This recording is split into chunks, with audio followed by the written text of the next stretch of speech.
So this is the continuation of the first video. So rule number 8, or supervision of the Bureau of Corrections. Section 8, supervision of the Bureau of Corrections.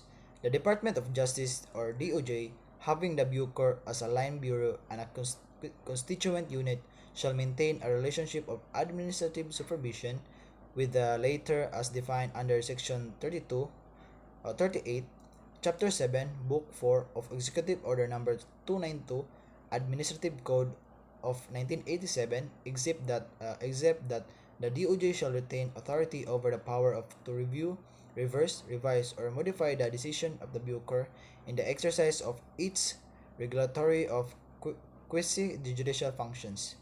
A.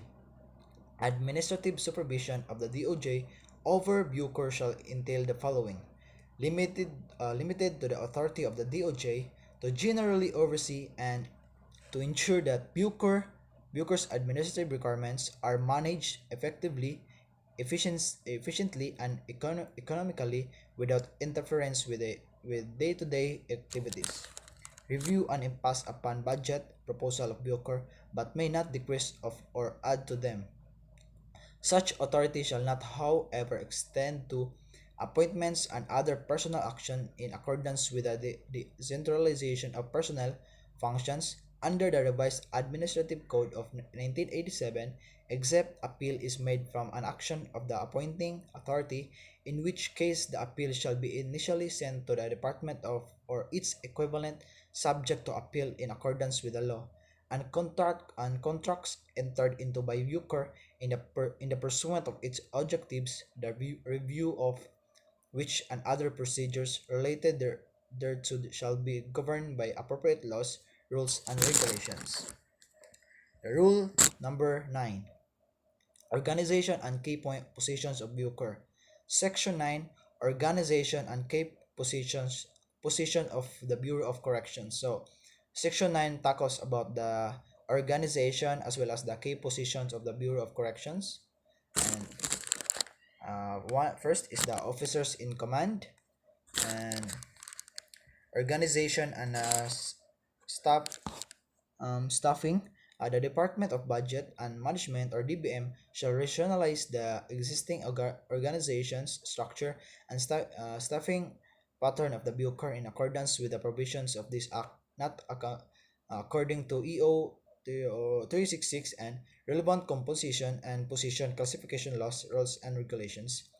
First, organizational key features. The organizational structure shall uphold the key features of a sound and functional organization, befitting a uniform service, namely, or chain of command, specialization, concentralization, formalization, departmentalization, span of control, and decentralization.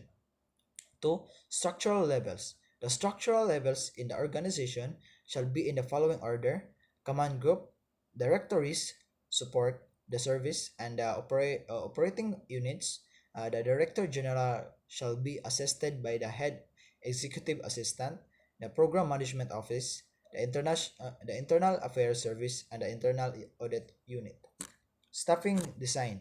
The organization structure shall have a dynamic staffing design where personnel strength proportionately increase or decrease as inmate population arises of or falls accordingly. Hence, the organizational shall be distinguished as a dynamic organization apart from the common static organization. 4. Core functions and success indicators. All units in Bucor organization shall have a prescribed core functions and success indicators. 5. Internal affairs. The Internal Affairs Service shall be patterned as far as applicable after Title 5 of Republic Act 8551, Section 39-251. Uniforms and rank. Insignias. Bucor personnel shall wear a complete set of uniform similar with its counterpart in other uniform service, with a distinctive design indicative of the corrections service, and a unique set of rank insignia which is different from rank insignias of other uniform service. Rule number 10. Personnel build-up of Bucor. Section 10. Increase of personnel. The Bucor shall maintain the custodial personnel to inmate ratio ratio of 1:7 for 3 shifts, and reforming personnel to inmate ratio of 1:24 for 1 shift. The reformation ratio is broken down into the following. So this is the reformation ratio, the A, B, C, D, E, F, and the rule number 11, professionalization, qualification, upgrading, and training of uniformed personnel in Bucor. Section 11, professionalization and upgrading of qualification standards in the appointment of the Bucor personnel. In order to effect the smooth transition of Bucor into the uniform service, the following guidelines for the professionalization and upgrading of qualification standards. Rule number 12, appointment of uniform personnel to Bucor. Section number 12, appointment of personnel to the Bucor. The appointment of the Bucor shall be effected in the following manners. A. Corrections Officer 1 to Corrections Chief Superintendent, appointed by the Director General of Corrections and attested by the Civil Service Commission or CSC. B. Director General of Corrections and Deputy Director General of Corrections, appointed by the President upon the recommendation of the Secretary of the DOJ, which the proper endorsement by the Chairman of the CEC, provided that when the organization has established itself as a fully professionalized agency, preference shall be for one who has rose from the ranks in the corrections service, similar to the appointment of the chief in the AFP, PNP, and the BGMP. Section 13, lateral entry of officer into the Bucor. In general, all original appointments of officers in the Bureau of Corrections shall commence with the rank of Corrections Inspector and Corrections Technical Inspector, when applicants for lateral entry into the Bucor shall include all those with highly specialized and technical qualifications, such as but not limited to civil engineers, mechanical engineers, electrical engineers, chemical engineers, chemists, architects, criminologists, certified public accountants, nurses, physical therapists, dentists, social workers, psychologists, sociologists, guidance counselors and teachers, doctor of medicine, members of the Philippine Bar and chaplains shall be appointed to the rank of Corrections Senior Inspector and Corrections Technical Senior Inspector in the particular technical service. Rule number 13, professionalization and upgrading qualification standards in the appointment and designation of uniform personnel in Bucor. Section 14, professionalization and upgrading of qualification standard in the designation of personnel of the Bucor to key positions. The Bucor shall establish the qualification standards subject to the approval of Civil Service Commission for purposes of appointments of ranks. Rule number 14, attrition system. Section number 16, attrition system for the personnel of the Bucor. There shall be an established system of attrition for the personnel of the Bucor within 5 years from the effectivity of this act, to be submitted by said Bureau to the DOJ for approval. Such attrition system shall include but is not limited to the provision of the following principles. A. Attrition by demotion in position of rank. Any personnel of the Bucor who is relieved and assigned to a position lower than what is established for the grade in the respective staffing pattern of the Bucor, and who shall not be assigned to a position commensurate to one's grade within 2 years after such demotion in position, shall be separated or retired from the service. B. Attrition by non-profession. Any personnel of the Bucor who has been promoted for a continuous period of 10 years shall be separated or retired from the service, except for those who are occupying third level position. Rule number 15, promotion system. Section 17, promotion system for the personnel of the Bucor. Within 6 months after the effectivity of this act, the Bucor shall establish a system of promotion for personnel of the Bucor through the following principles. A. Regionalized promotion system. The regionalized promotion shall be based on merit, seniority, and on the availability of the vacant ranks in the Bucor staffing pattern, such as shall be gender fair, so as to ensure that women personnel of the Bucor shall enjoy equal opportunity for promotion as to men. Promotion system shall be patterned after the uniform service promotion system, which enforces the maximum tenure in rank. B. Requirements for promotion. Any personnel of the Bucor shall not be eligible for promotion to a higher rank unless one has merit the minimal qualification standards or the appropriate service eligibility set by the CSC and has satisfactory passed the required psychiatric, psychological, drug, and physical tests. Requirements for promotion shall likewise be patterned after the uniform service promotion requirements such as mandatory training and mandatory assignments among others. C. Use of SLL for promotion. Bucor shall formulate the seniority lineal list or SLL for each professional line of experience, custodial, reformation, engineering, and admin according to certain criteria to be used during regular promotion. Diagnostics personnel of RDRD and ERD shall fall within the reformation SLL. Modes of promotion. The two modes of promotion in Bucor are as follows. First is the regular promotion. And any personnel of Bucor who has attained the minimum qualification for a rank which shall include education, experience, training, and civil service eligibility to include the physical characteristics and personality traits required in the performance of the job shall be eligible for promotion to a higher rank. He should successfully pass the corresponding promotional examination and the required psychiatric, psychological, and drug tests. Second, special promotion. Any personnel of Bucor has exhibited acts of conspicuous and gallantry at the risk of one's life above and beyond the call of duty shall be promoted to the next higher rank. Those selected as such in a nationwide search conducted by any civic organization duly accredited by the DOJ and the Civil Service Commission shall be promoted to the next higher rank, promoted that this shall be validated by the DOJ and the CSC based on established criteria upon recommendation of the Bucor. 1 year or to retirement. No Bucor uniform personnel who has less than 1 year of service before reaching the compulsory retirement age shall be promoted to a higher rank or appointed to any other position. Rule number 16. Performance Evaluation System. Section 18. Performance Evaluation System. A. By rules, regulations, and standards, there shall be established a performance evaluation system which must be administered in accordance with the rules, regulations, and the standards and a code of conduct for the personnel of Bucor to be promulgated by the Bucor through the DOJ.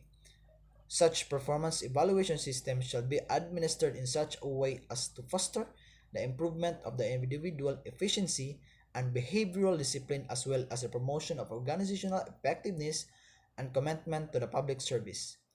The rating system as contemplated herein shall be passed on the standards prescribed by Bucor through the DOJ and shall be considered the result of the annual psychiatric, psychological, and physical fitness test conducted on the personnel of Bucor. B. By Republic Act 6713, the Code of Conduct of Bucor personnel subject for performance evaluation shall be in accordance with the Republic Act 6713, otherwise known as the Code of Conduct and Ethical Standards for Public Officials and Employees. Rule number 17. Standardization of salaries and benefits. Section 19. Standardization of the base pay and other benefits of the uniform personnel of Bucor. The DBM shall determine the equivalent rank of the uniform personnel of the Bucor patterned after the existing ranks of uniform personnel of the other departments and the military whose adequate remuneration and benefits of its member is a prime concern of the state as provided for in 1987 Constitution, Article 16, Section 5, Para number 3, in order to enhance the general welfare, commitments to service, and professionalism. Rule number 18. Funding source. Section 21 Funding source. The funds required for the implementation of this IRR is indicated in the Act, including personnel benefits, shall be taken from the budget of the Bucor for the current fiscal year and also from the following sources. So these are the following sources below here. Collection from clearance and certification fees, revenues from contracts, income from institutional projects subject to Memorandum of Agreements or MOAs, contracts or joint venture agreements, and miscellaneous income or sources or funds outside MOAs and contracts such as penal farm agro production and inmate handicrafts industry. Thereafter, such amounts as may be necessary shall be included in the annual general appropriations act in the succeeding years of implementations. So rule number um, 19 or transitory provision, section 22 implementation. The implementation of this act shall be undertaken in staggered phases but not to exceed 5 years, taking into consideration the financial position of the national government, provided that any partial implementation shall be uniform and proportionate for all ranks and for the facilities of prison and penal farms. Due to a distorted pyramidal rank structure, personal build-up within 5 years shall be carried out through new hiring on the lowest rank level and lateral absorption on the upper ranks from qualified officer of other uniform service. The implementation of this act generally encompasses the modernization of personnel, facilities, equipment, supplies, land utilization, security procedure, safekeeping procedure, reformation procedure, engineering procedure, admin procedure, provision for sustainability, and continuing legal update. Section 23 or transitory provisions. The provisions for personnel and facility transitions are described in the following paragraphs. First is the incumbency. The incumbent director and two incumbent assistant directors shall serve as Director General and Deputy Director General under the terms for which they have been appointed without need of new appointments upon the enactment of this act. So, however, the President may opt to extend their tour of duty to serve the remaining years of the 6 years term from the date of their original appointments or reappropriate them for a new full 6 term of office as Undersecretary and Assistant Secretaries. B. New appointments for Third Deputy Director General. The Third Deputy Director General of this agency shall be duly appointed as Assistant Secretary newly created item to meet the organizational requirements for deputy director generals in case in appointments has already been made but not as assistant secretary.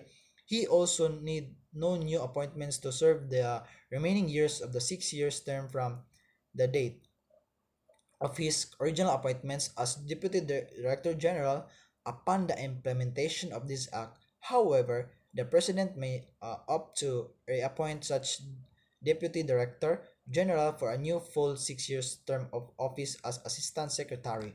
C. Absorption. The following incumbent personnel of Bucor shall fill up corresponding corrections officers' ranks in order to effect the transition of the Bureau into a uniform service whose qualification and eligibility shall be subjected to the conditions provided under Section 11 to 19.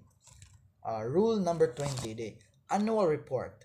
Section 24 annual report. The Bucor through the DOJ and the DBM shall jointly submit to the President of the Senate and the Speaker of the House of Representatives an annual report on the implementation of this act. This report shall include information on the application of the budget for salary and other benefits provided under this act. Rule number 21. Final provision. Section 25 is separability clause.